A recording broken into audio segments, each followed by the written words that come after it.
கிறுக்கு பய, கேன பய, லுச்சா பய, மம்டி பய கூட இருக்கிற வரைக்கும் நம்ம நல்லா ஜாலியா இருக்கலாம்டி அப்படின்னு சொல்லி ஜெயிச்ச எம்எல்ஏ வந்து பொண்டாட்டிட்ட சொல்லியிருக்காரு. என்ன தெரியுமா விஷயம்? எம்எல்ஏ ஜெயிச்சிருக்காரு ஒரு தொகுதியில. அதுக்கு வந்து என்ன ஆகும்? நன்றி தெரிவிக்கிறதுக்கு போயிருக்காரு. அந்த ஊர் மக்கள்லாம் வந்து வரிசையா வண்டி கட்டிட்டு நிற்கிறாங்க. இவரு என்ன பண்ணாரு, சரி இன்னும் கொஞ்சம் நம்ம ஜெயிச்சிட்டோம். இன்னும் நல்லா சம்பாரிச்சிடலாம் அந்த தொகுதியில. ரூ. 500 பணமும் ஒரு 100 படி அரிசி போட்டு சிக்கன் பிரியாணிலாம் போட்டு தட்டப்பட்டலாம் செஞ்சுருக்காரு.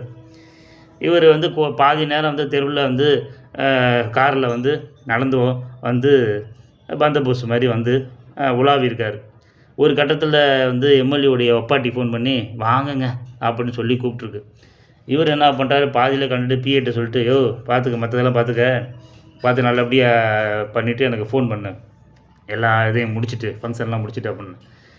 இவர் இப்போ பிஏ வந்து என்ன சொல்லிட்டார், அவரும் வீட்டுக்கு போகணும்ல பிஏ.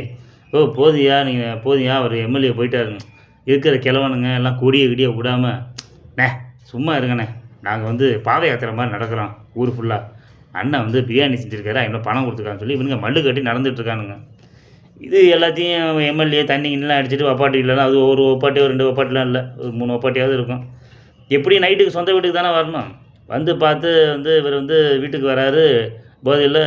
என்ன நம்ம ஆளுங்க இன்னும் நடந்துட்டுருக்கானுங்க. பிஏ ஃபோன் பண்ண, அட ஏன்னா நீங்கள் வேறு நீங்கள் கொடுத்த காசுக்கு பாத யாத்திரை மாதிரி நடக்குன்னு சொல்லிட்டு ஊர் ஃபுல்லாக சுற்றிக்கிட்டே இருக்கானுங்க இந்த கெல்ட்டு பயலுங்க.